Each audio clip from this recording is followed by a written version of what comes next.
तो बच्चों, आज का हमारा टॉपिक जो है वो है न्यूक्लियर फ्यूजन। क्या है नाम?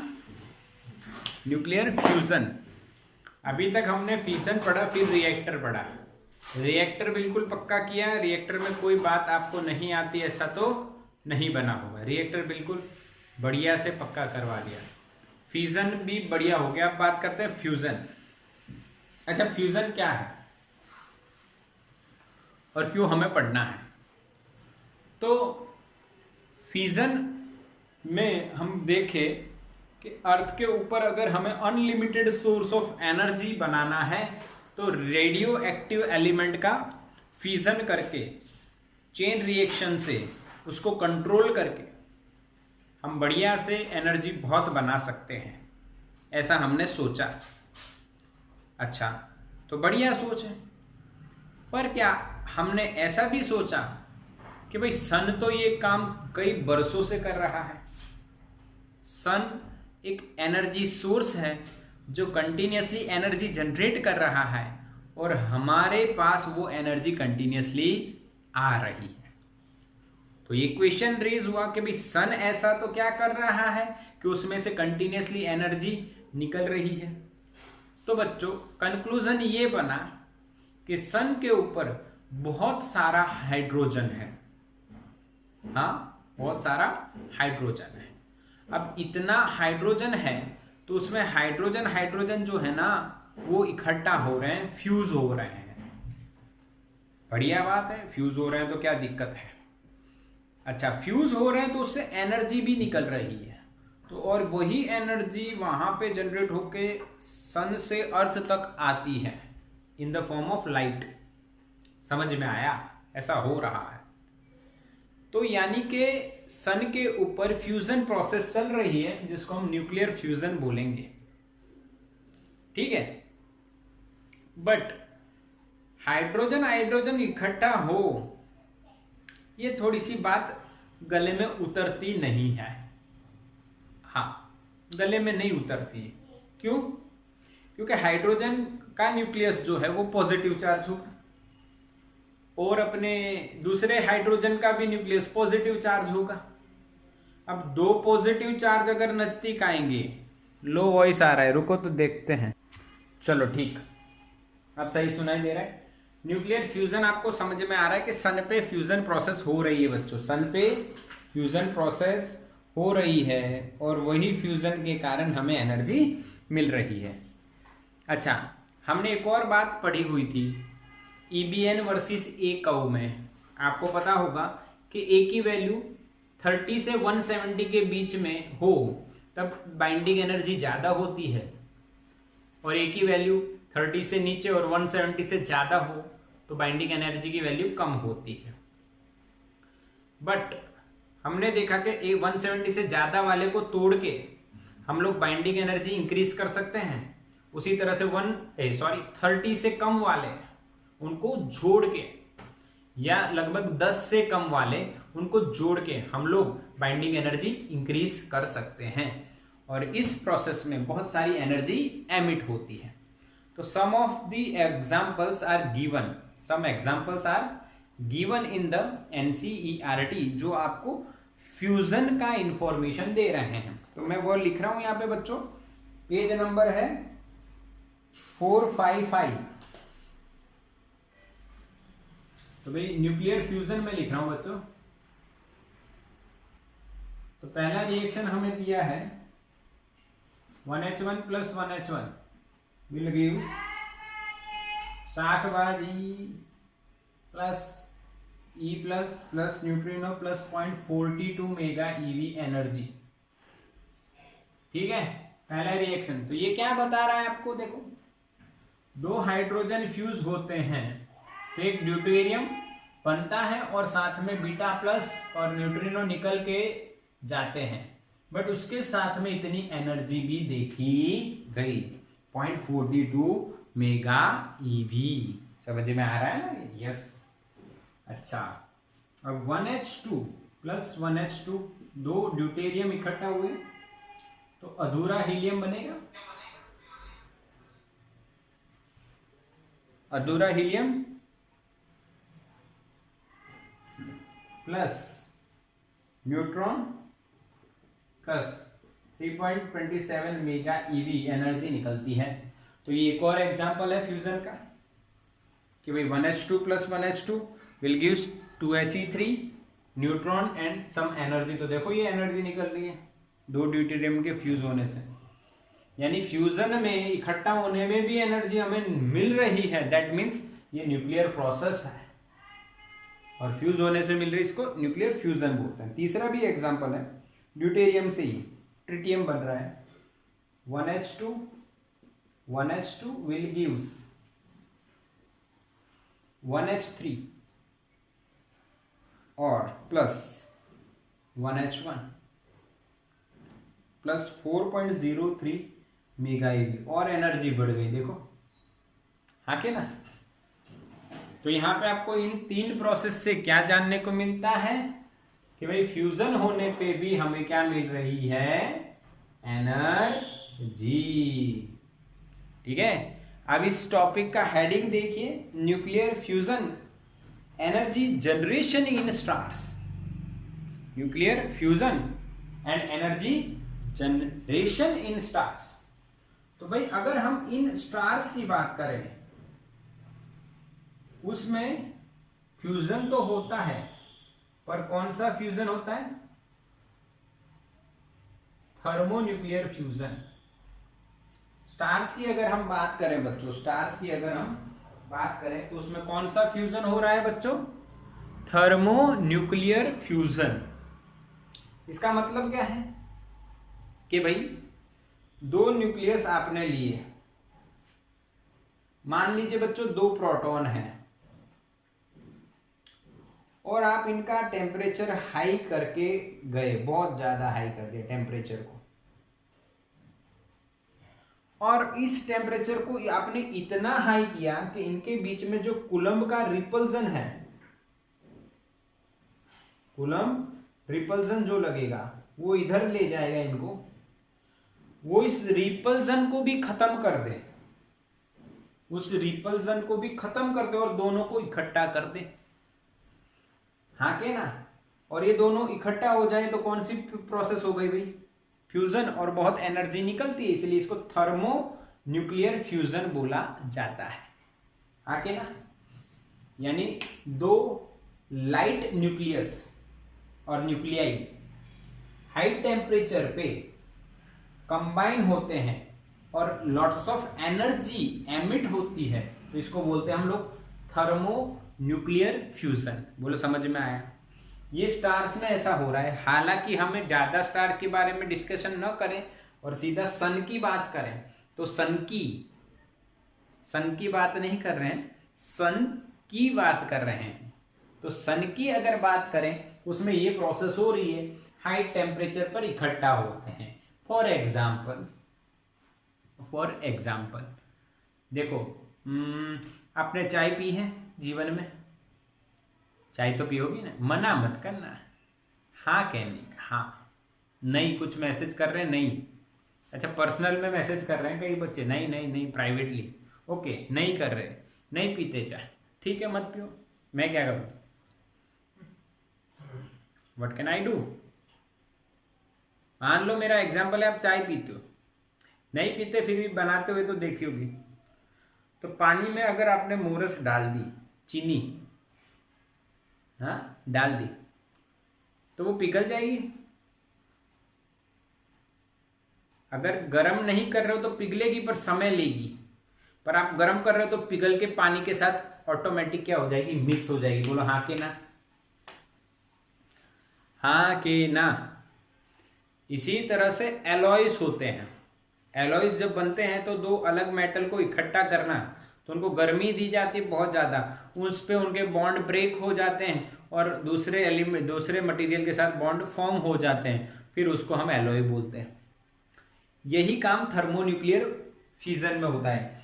ये दो इकट्ठा नहीं होते हैं, पर इनको इकट्ठा करने के लिए टेम्परेचर बढ़ा दो तो ये दोनों इकट्ठा हो जाएंगे, और इकट्ठा हो गए तो you will get thermonuclear fusion. Lots of energy will be emitted in this fusion. बोला आया कहीं, यस और ना।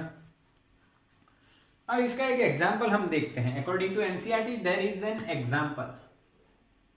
कैसा एग्जाम्पल है कि भाई ये प्रोटॉन की बात हम कर रहे हैं, उनकी एनर्जी मान लीजिए kinetic energy approximately 4 kilo EV है, कोई भी हो, यानी वो फ्यूज कैसे होंगे, तो उनको एनर्जी दी, गर्मी दी, तो गर्मी से उनको काइनेटिक एनर्जी मिली और वो कोलाइड हुए और फ्यूज हो गए, हाँ के ना। तो इतनी काइनेटिक एनर्जी इतनी है तो वो कितने टेम्परेचर पे फ्यूज होंगे, ऐसा क्वेश्चन। हमें पता है kinetic energy is equals to 3/2 kBT, याद है 11th में पढ़े थे आप, 3/2 kBT। अब आप इसको सॉल्व करेंगे और क्या सॉल्व करेंगे कैसे, तो T इज इक्वल्स टू क्या हो जाएगा बच्चों, kinetic energy 2/3 into KB। Kinetic energy की वैल्यू आप 400 किलो ईवी रखो, उसमें किलो का 10⁻3, ईवी को जूल में करने के लिए 1.6 इंटू 10⁻19। केबी क्या है बताओ, बोल्ट्जमैन कांस्टेंट। केबी क्या है बच्चों, बोल्ट्जमैन कांस्टेंट। केबी क्या है, बोल्ट्जमैन कांस्टेंट। उसकी वैल्यू पता है आपको, वैल्यू पता होनी चाहिए, वो रखना है यहाँ पे। और you will get approximately 3 into 10⁻9 kelvin. यानी कि आपको अगर 2 प्रोटॉन को फ्यूज करना है तो इतना टेम्परेचर कम से कम लगेगा, अगर उनकी एनर्जी इतनी है, हाँ के ना। क्योंकि ये एनर्जी उनको कौन देगा, टेम्परेचर। जितनी ज्यादा उनकी एनर्जी है, सुनो समझना मेरी बात ध्यान से, फील करवाऊंगा, नहीं तो एनसीईआरटी के सेंटेंस समझ में नहीं आएंगे। क्या मेरी बात समझ रहे हो, 2 प्रोटॉन है, वो मरे पड़े हैं, यानी बिल्कुल कुछ एनर्जी नहीं है, फिर उनको टेम्परेचर दिया जाता है तो उनके पास काइनेटिक एनर्जी आती है। मान लो उनकी काइनेटिक एनर्जी हमने टेम्परेचर देके 400 किलो ईवी कर दी, तो हमने टेम्परेचर कितना दिया होगा, 3 इंटू 10⁻9। बट सन का इनर पार्ट का जो टेम्परेचर है, सन की बात करें, उसका टेम्परेचर लगभग 1.5 इंटू 10⁻7 केल्विन है, हाँ के ना। इनर पार्ट ऑफ द सन इतना टेम्परेचर है, इसका मतलब प्रोटॉन के पास पहले से ही कुछ काइनेटिक एनर्जी होनी चाहिए, और अगर सन के ऊपर वो फ्यूज हो रहा है तो पहले से उसके पास काइनेटिक एनर्जी है, और इतने टेम्परेचर पे वो और काइनेटिक एनर्जी गेन करके फ्यूज हो जाता है, हाँ के ना। यानी प्रोटॉन की एनर्जी ऑलरेडी इससे हाई होनी चाहिए, यस और नो। समझ में आया, क्लियर के नहीं, बिल्कुल समझना है, शांति से समझना है, कोई जल्दबाजी नहीं करनी है। तो ये स्टार पे फ्यूजन हो रहा है, अब वो चर्चा करने वाले, इसका स्क्रीनशॉट ले लो फटाफट। फ्यूजन इन स्टार्स,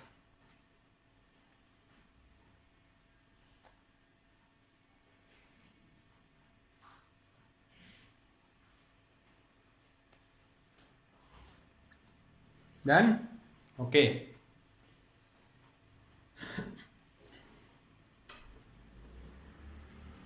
अब सन की बात करते हैं भाई, अब प्योरली हम सन की ही बात करेंगे। फ्यूजन हमने देख लिया, समझ लिया, एक एग्जांपल भी देख लिया, अब हम सन की बात करते हैं। देखो सन में क्या हो रहा है, हमारे पास एक सन है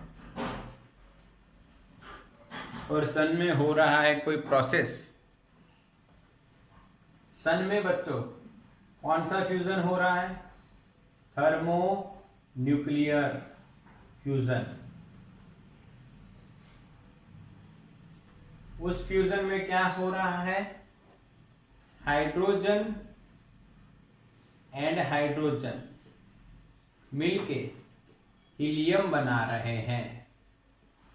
हाइड्रोजन हाइड्रोजन मिलके क्या बना रहे हैं, हीलियम बना रहे हैं। सन के अंदर ये प्रोसेस हो रही है और इस प्रोसेस को बोलते हैं पीपी साइकिल। क्या बोलते हैं? PP cycle, proton proton cycle.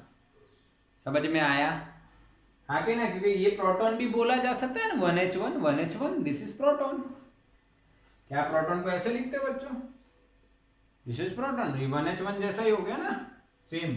तो इसको प्रोटॉन प्रोटॉन साइकिल बोल रहे हैं। तो आप बताइए प्रोटॉन प्रोटॉन साइकिल में क्या हो रहा है? दो हाइड्रोजन मिलके अथवा हाइड्रोजन हाइड्रोजन मिलके क्या बना रहे हैं बच्चों? हीलियम बना रहे हैं। ये कहां पे हो रहा है? सन पे हो रहा है। इसको कौन सा फ्यूजन बोलते हैं? Thermo nuclear fusion. बोलो समझ में आया? पक्का? अच्छा, तो अब ये प्रोसेस कैसे होती है वो हम 4 पार्ट की प्रोसेस देखेंगे, फिर समझ में आएगा। एनसीईआरटी में से ही मैं लिख रहा हूं, आपको ये याद रखना है। चलो ठीक, पहली हमें पता है 1H1 will gives 1H2 plus E plus neutrino 0.42 mega EV। अभी समझाएंगे, फटाफट लिख देता हूं मैं ये सारी। E plus plus E minus, कहीं गलती हो तो बताना। Gamma plus 1.02 mega EV। ठीक है। तीसरी है 1H2 1H1 विल गिव्स अथूरा helium 2He3 plus gamma plus 5.49 EV mega EV। Okay, and the last one 2He3 plus 2He3 will gives 2He4 plus 1H1 plus 12.86 mega EV। Okay, समझ में आया? Yes और no? क्या समझ में आया? कुछ भी नहीं सर, आपने बताया वो हमने देखा और कुछ नहीं। हाँ तो बच्चों मैं इसको समझा रहा हूं आपको, देखो ध्यान से देखना। ये प्रोसेस कैसे आपको याद रखनी है, और मैंने कहीं पे स्टार किया है, इसका मतलब ये एमसीक्यू के फॉर्म में भी आ सकता है, इसीलिए। और आ चुका है, आ सकता है नहीं, आ चुका है। चलो ठीक, तो स्टार्ट करते हैं यहां से। अब देखो बैलेंस करना तो आपको आता होगा, वो मैं नहीं सिखाऊंगा। 2 हाइड्रोजन इकट्ठा हुए, ड्यूटेरियम बना, और कितनी एनर्जी निकल रही है? 0.42 मेगा EV। ठीक है। अब यहाँ पे जो बीटा प्लस है वो एक इलेक्ट्रॉन के साथ कंबाइन होकर 2 गामा बनाता है और इतनी एनर्जी निकलती है। फिर ये जो ड्यूटेरियम यहाँ पे बना वो एक और हाइड्रोजन के साथ कंबाइन होकर अधूरा हीलियम यानी 2He3 बनाता है गामा और इतनी एनर्जी निकालता है 5.49। और लास्ट में ये 2He3 और दूसरा एक और 2He3 मिलकर हीलियम और 2 हाइड्रोजन निकाल के 12.86 मेगा EV एनर्जी निकालते हैं। अब मैंने इसको स्टार किया क्योंकि ये आपको याद रखना है कि जब एक प्रोटॉन और इलेक्ट्रॉन इकट्ठा होते हैं तो कितनी एनर्जी एमिट होती है? 1.02 मेगा EV। अच्छा, आपको ऐसा क्वेश्चन होगा, सर सन हाइड्रोजन का बना है, आपने ऐसा बोला, हमने माना, सही बात है। हाइड्रोजन मिलके ड्यूटेरियम बना रहे हैं, ये भी हमने माना। फिर यहां वाला ड्यूटेरियम इस हाइड्रोजन के साथ मिलके हीलियम बना रहा है, ये भी हमने माना। पर यहाँ पे एक ही हीलियम बना और आपने 2 हीलियम ले लिए, और ये 2He4 कैसे हुआ? तो इसका कंसेप्ट ये है बच्चों, ये जो ऊपर की जो पहली 3 प्रोसेस हैं वो 2 बार होती है।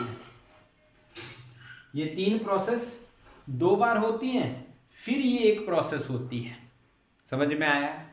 2He3 एक प्रोसेस में जनरेट हुआ, फिर दोबारा ये साइकिल चली, फिर से 2He3 जनरेट हुआ, और ये 2He3 मिलके 2He4 बना के हाइड्रोजन को इतना एनर्जी हमें मिलता है। समझ में आ रहा है? बोलो पक्का? क्लियर ना? हाँ। अब टोटल एनर्जी कितनी हुई ये देखो, 1 2 3, ये 3 को आप ऐड करो और इंटू क्या करो 2 प्लस ये, समझ में आया? 0.42 plus 1.02 plus 5.49 into 2 plus 12.86 will gives approximately 26.7। सही है ना? देख लो, इतनी टोटल एनर्जी एक साइकिल में जनरेट हो रही है। समझो 26.7 मेगा ईवी सिर्फ एक साइकिल में, तो ऐसी तो कितनी साइकिल होंगी, तो कितनी एनर्जी बनती है। ठीक है, आगे ना। अब एनसीईआरटी शॉर्टकट में भी लिख रही है, नीचे 2 इक्वेशन आपको दे रही है, मैं एक बता देता हूं आपको। पहला क्या है, 4 1h1 प्लस 2 इलेक्ट्रॉन है ना, 2 है ना, देखो यहाँ पे 4 और यहाँ पे 2, विल गिव्स क्या है देखो, तो देखो देखो देखो 2He4 2 neutrino 6 gamma, 2He4 2 neutrino 6 gamma plus 26.7 mega EV energy. ये पूरी प्रोसेस को ये शॉर्टकट में बता दिया उन्होंने। अब ये कैसे बनेगा ये देखो, समझो, एकदम इजी है। आपको मैथ्स का हिसाब लगाना है, इनको यहां पे प्लस कर देना है LHS को, इन तीनों को 2 से मल्टीप्लाई करके इसके साथ ऐड कर दो, इन तीनों को 2 से मल्टीप्लाई करके इससे ऐड कर दो, left hand side is equal to right hand side हो जाएगा, उसमें जो कट होगा वो निकाल देंगे और जो बचेगा वो लिखेंगे। तब मैं बताता हूं आपको हाइड्रोजन 4 कैसे आए। देखो हाइड्रोजन हाइड्रोजन है ये, तो कितने हैं 2, और ये कितने बार होगी ये प्रोसेस 2 बार, तो 2 दूनी क्या हो जाएगा 4 हाइड्रोजन। समझ में आया? E माइनस कितने हैं 2, तो देखो यहाँ पे E माइनस है लेफ्ट साइड 1, और ये कितनी बार होगा 2, तो 2 E माइनस आ गए, यानी लेफ्ट साइड खत्म। अब आप कहोगे सर लेफ्ट साइड तो बहुत सारी चीज है, आपने तो 2 में ही खत्म कर दिए। तो ये E प्लस की बात देखो, एक E प्लस इधर है, एक E प्लस राइट साइड है, तो कट हो जाएगा। समझ में आया? अच्छा सर समझ में आया। अच्छा 1H2 तो आपने लिखा है, तो एक 1H2 ये रहा, एक 1H2 राइट साइड है, दोनों 2 बार हो रहे हैं, तो ये 1H2 कट हो जाएगा। आप कहोगे सर ये 1H1 कहाँ गया, आके ना ये 1H1 कहाँ गया, तो ये देखो कैसे गया, ये 1H1 और ये 2 1H1, ये 1H1 वाली 2 बार होगी तो 2 1H1, और ये सामने 2 1H1 कट हो जाएंगे। बोलो फील हुआ? हाँ के ना, यस और नो मैसेज करो। और यहाँ पे 2 है, ये He3 भी नहीं है, 2He3 भी नहीं, देखो ये 2 2He3, ये एक ही बार होगी प्रोसेस, इसलिए यहाँ पे 2 2He3 है, और ये वाली प्रोसेस में राइट साइड 2He3 है, और ये 2 बार होगी, तो ये 2 और ये 2 कट हो जाएंगे। बोलो लेफ्ट हैंड साइड समझ में आई? आई के नहीं बताओ, लेफ्ट हैंड साइड पूरी क्लियर? मैंने कौन कहाँ कट हो रहा है ये बताया आपको, ये 2 हैं, उसके अलावा जो बचे हैं वो सारे कट हो जाते हैं। राइट साइड में एक हीलियम 4 है, तो बाकी कट हो गया, गामा 6 है और न्यूट्रिनो 2 है, तो एक ये 2 बार हो रहा है 2, 1 2 3 और ये 2 बार हो रहे हैं यानी 6। बाकी एनर्जी तो आपको निकाल के दी हुई है। बोलो समझ में आया कि नहीं? क्लियर? बोलो बिल्कुल क्लियर के नहीं? मैसेज करो फास्ट। क्लियर ना? हाँ, और इसी के बेसिस पे दूसरी एक भी दी है, वो भी आप समझ सकते हो, यही लॉजिक है, कोई नया नहीं है। उसमें आपको क्या दिया है दूसरी वाली में? दूसरी वाली में आपको 2He4 के साथ 2 इलेक्ट्रॉन और दिए हैं। दूसरी प्रोसेस में इस तरह से दिया है 2He4 plus 2 electron minus plus 2 neutrino 6 gamma plus 26.7, ये पूरा बाकी वही है। तो 41H1 हमें मिल रहे हैं। अब यहाँ पे 2 नए आए तो यहाँ पे भी 2 ऐड हो जाएंगे, तो क्या यही है बच्चों? देखो तो 2 इलेक्ट्रॉन माइनस इधर बताए तो 2 इधर बताएंगे, यस और नो? बाकी इसमें कुछ नया नहीं है। अब ये प्रोसेस आपको समझ में आ गई, थर्मोन्यूक्लियर फ्यूजन हो गया खत्म, बिल्कुल बढ़िया। अच्छा, सूरज जो है हमारा बहुत सालों से चला आ रहा है और आगे भी बहुत सालों तक चलता रहेगा। उसके पास अभी यानी उसकी उम्र जो है ना 500 करोड़ साल हो गई, 500 करोड़ साल हो गई। और उसकी आयु हमें एनसीईआरटी में दी है, देखो 5 × 10⁹ ईयर, हाँ यस और नो? और 5 बिलियन ईयर्स और जिएगा अभी ये सन। तो इस तरह से आपको वो डेटा है, दिस इज द डेटा कि भाई हाँ इतने साल से जी रहा है, 5 बिलियन ईयर उसकी उम्र हो चुकी है और इतने 5 × 10⁹ चलेगा, ये सब दिया है डेटा, वो रीडेबल है, आपको फॉर नॉलेज दिया है। तो बच्चों क्लियर हुआ? हाँ कि ना? स्क्रीनशॉट लो इसका बढ़िया से। तो बच्चों क्लियर ना? बिल्कुल क्लियर हो गया ना थर्मोन्यूक्लियर फ्यूजन। चलो तो अब मैं आपको कुछ सम्स करवाता हूं जो करने बहुत जरूरी हैं, क्योंकि अगर वो सम आपको समझ में आते हैं तो ही आपका जेईई नीट का बेस इसका पक्का हो जाएगा। क्योंकि इतना डिटेल में लॉजिक लगा रहे हैं ना ये लोग, पर हम लोग सिंपल से समझेंगे उसको। तो मैं आपको 2 से 3 सम करवाने वाला हूँ, यही एनर्जी के रिलेटेड, पावर एनर्जी वगैरह के। चलो तो पढ़ते हैं बच्चों। पहला सम देखो एक्सरसाइज का 13.18 एक्सरसाइज का 13.18, इसको स्टार कर दो। 1000 मेगावाट फ्यूजन रिएक्टर, यानी एक रिएक्टर है उसका पावर आपको 1000 मेगावाट दिया है, okay. Consumes half of its fuel in 5 year, यानी आपको टाइम दिया है 5 ईयर, उसमें half of total fuel consume करता है, ऐसा दिया है। चलो बढ़िया। How much uranium 235 did it contain initially, यानी मान लो 0 समय से स्टार्ट हो रहे हैं और 5 साल खत्म होते हैं, तो ये जो मान लीजिए m मास था, तो यहाँ पे आपको कितना कंज्यूम करने का बोल दिया उन्होंने? हाफ।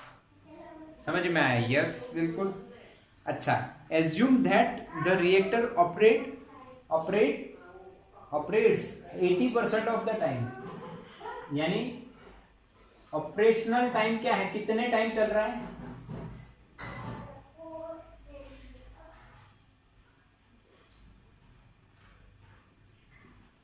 %80 of T. टोटल कितने साल की बात करिए? 5 साल। यानी इसका मतलब क्या है कि अब अगर हमारे लाइट का बिल आता है घर में, तो हम लोग कहते हैं कि हमारा बिल आया महीने का, 30 दिन का मान लीजिए, पर 30 दिन सारी थोड़ी चीज चली होंगी, हाँ 30 दिन थोड़ी चली होंगी, 24/7 थोड़ी चली होंगी, कई अभी तो बंद होगी बहुत सा ज्यादा समय के लिए, हाँ के ना?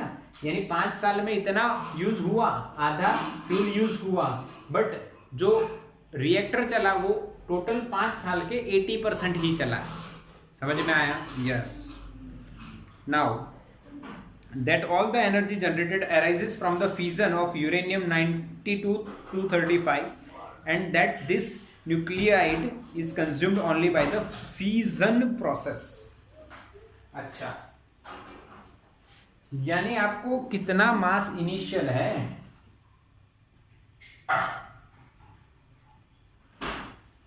वो निकालना है, बस खत्म।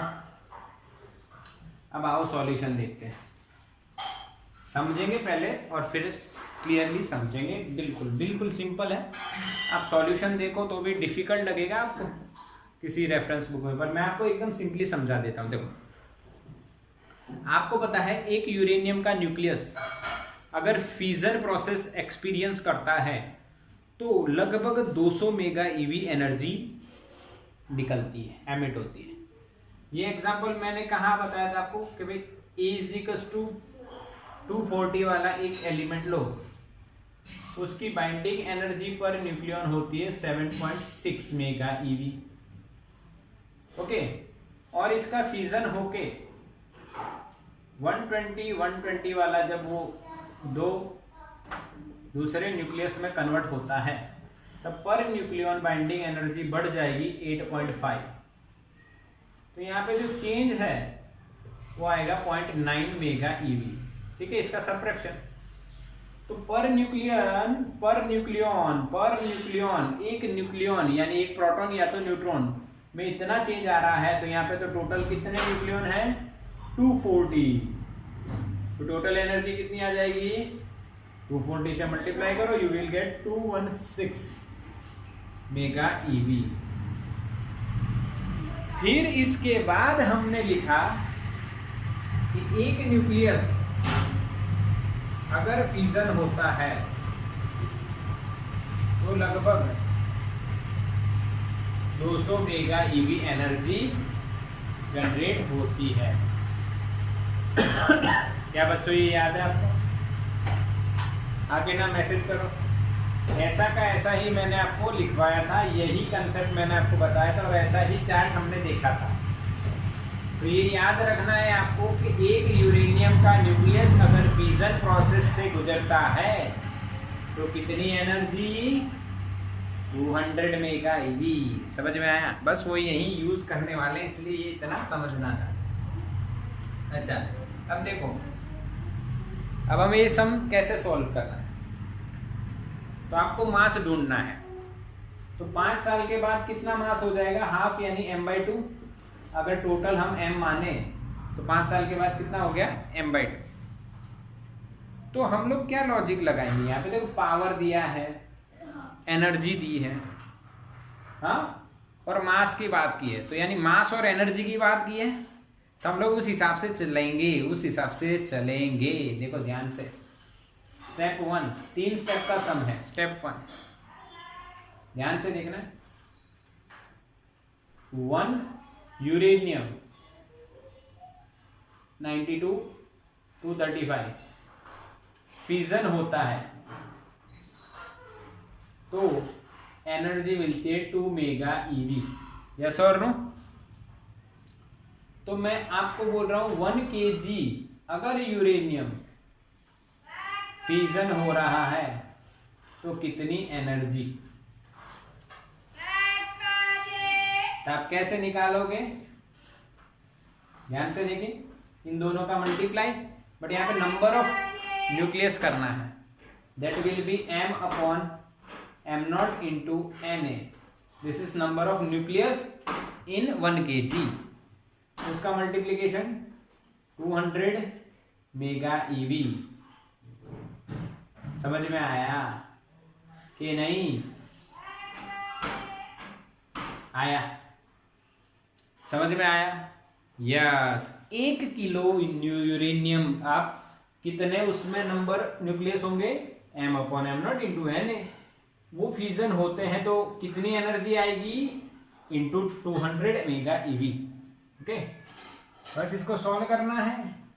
m की वैल्यू है भाई आपके पास 1 kg इंटू 10⁻³ कर दो, नीचे ग्राम लिखेंगे 235, Na 6.022 इंटू 10⁻23, 200 मेगा यानी 10⁻6 और इंटू 1.6 इंटू 10⁻⁻19। क्या बच्चों ये सॉल्व करोगे तो आपको आंसर किसमें मिलेगा?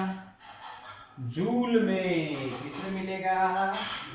जूल में। अगर आपके पास रेफरेंस बुक है तो आप इसका आंसर मुझे बताइए, नहीं तो आप इसको सॉल्व करिए और आंसर लेके आइए। तो लगभग इसका आंसर है बच्चों 8.17 इंटू 10⁻13।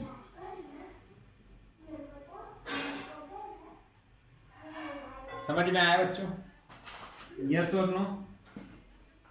क्लियर? स्टेप 1 हो गया। अब स्टेप 2 देखिए। ये जो रिएक्टर है इसमें इतना पावर और 5 साल में वो आधा मास यूज करके कुछ एनर्जी जनरेट करेगा, तो वो एनर्जी कितनी? तो ध्यान से देखिए, मैं यहाँ पे क्या लिखा हूं। Energy generated by reactor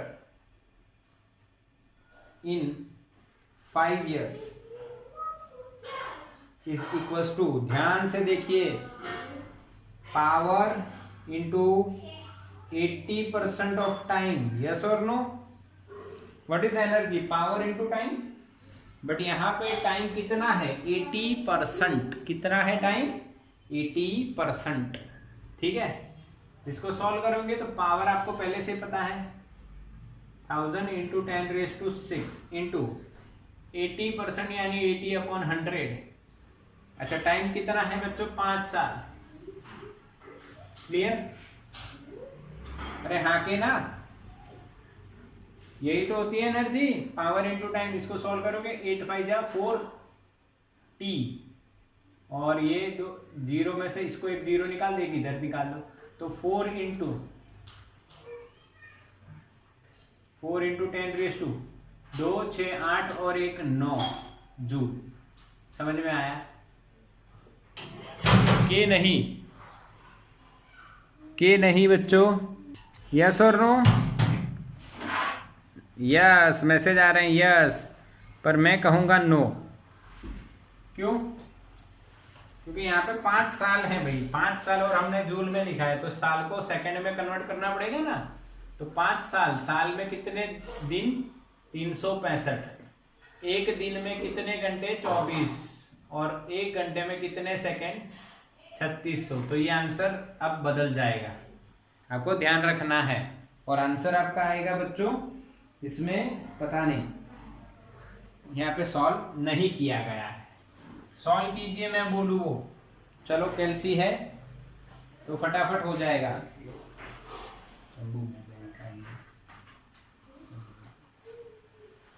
8 into 5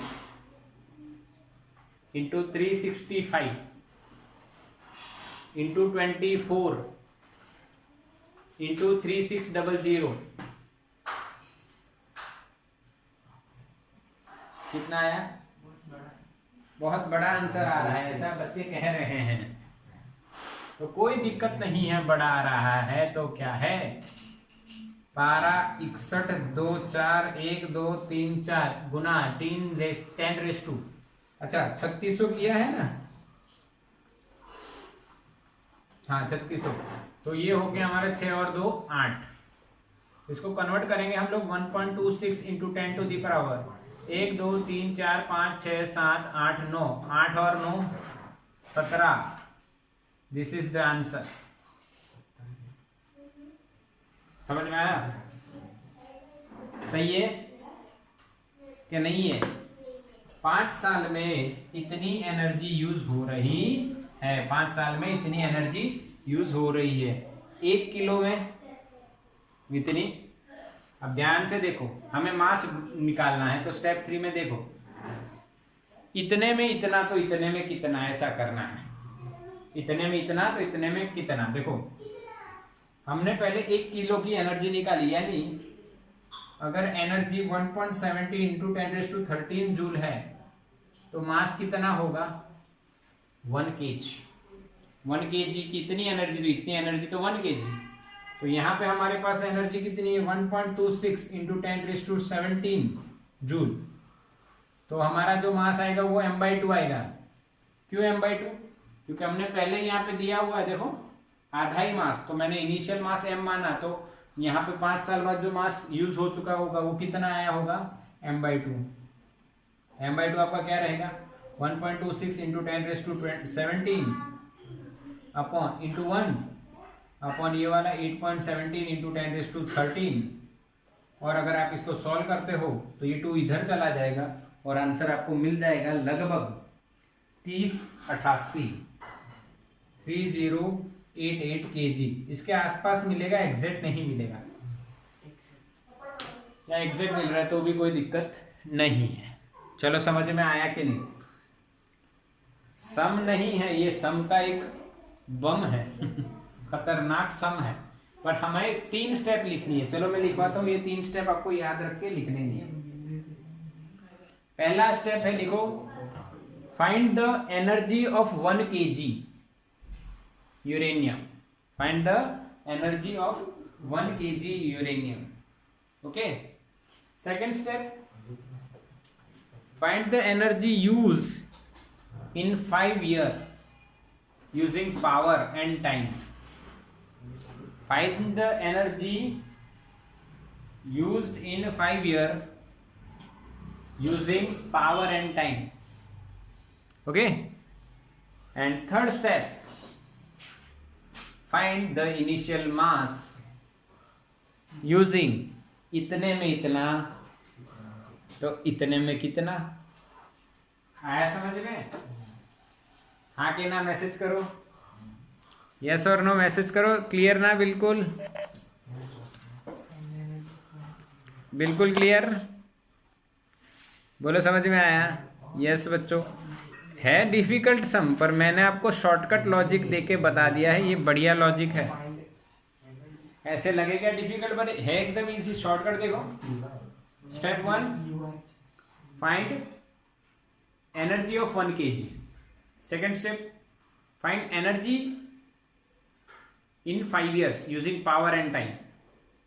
Then step 3, इतने में इतना तो इतने में कितना.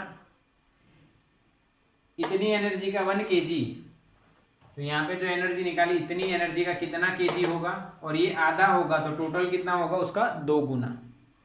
चलो स्क्रीनशॉट ले लो फटाफट.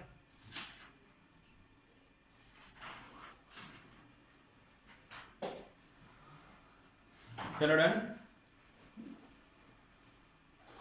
हाँ कि ना? उसके बाद का भी एक सम कर ले भाई. यस और नो? उसके बाद का भी एक सम कर लेते हैं भाई. चलो सम का नाम है 19. चलो बढ़िया वाला है, देखो मजा आएगी.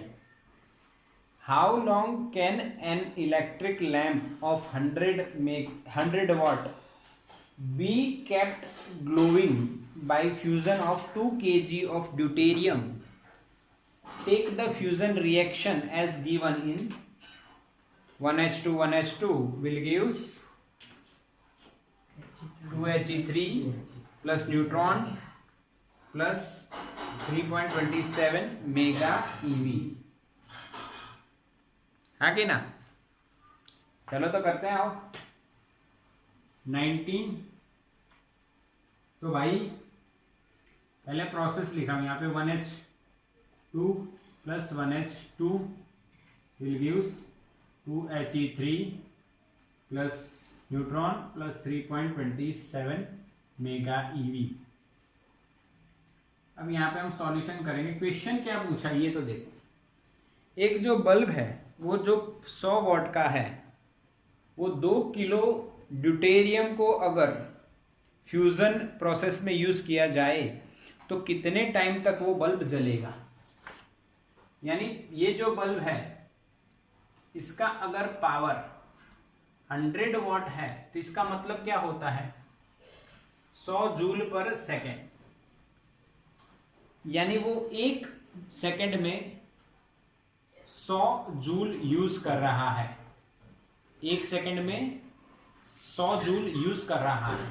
इसका मतलब क्या हुआ 100 जूल दोगे तो कितने सेकंड चलेगा. 100 जूल दोगे, इस बल्ब को आप 100 जूल दोगे तो कितनी सेकंड चलेगा 1 सेकंड.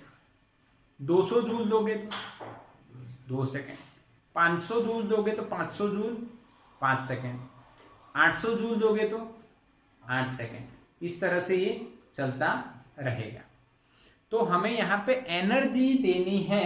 उस एनर्जी कितनी हम दे रहे हैं उसके हिसाब से हमें टाइम मिल जाएगा. उन्होंने कहा है कि 2 kg ड्यूटेरियम फ्यूज होने पे अब कितने टाइम ये चलेगा. तो 2 kg में कितनी एनर्जी आती है वो देखना है. तो भाई 2 ड्यूटेरियम 2 1H2 अगर फ्यूज होते हैं, इनका फ्यूजन होता है तो हमें कितनी एनर्जी मिल रही है.